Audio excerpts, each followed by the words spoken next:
Mario Dandi, anak pejabat pajak, tega aniaya David hingga koma dipicu aduan pacar.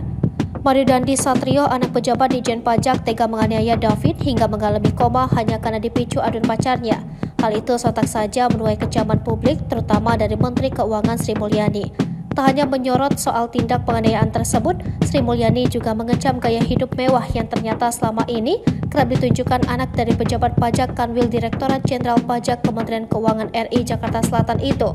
Kapolres Metro Jakarta Selatan Kombes Ade Arisham Indradi mengatakan, tindak penganiayaan ini bermula dari aduan remaja perempuan berinisial AGH kepada Mario ihwal perbuatan tidak menyenangkan yang dilakukan korban.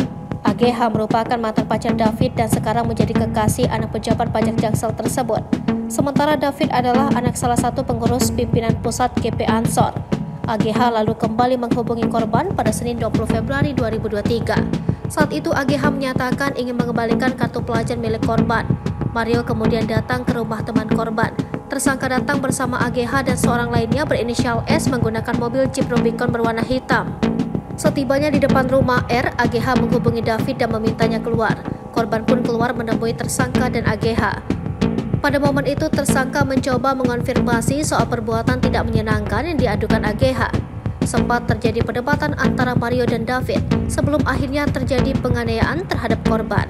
Orang tua R juga memanggil security komplek yang selanjutnya menghubungi Polsek Pesanggerahan.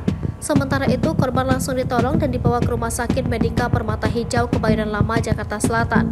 Terpisah, orang tua korban Jonathan Latumahinah mengaku telah memaafkan anak pejabat pajak Mario Dandi Satrio yang telah menganiaya anaknya David.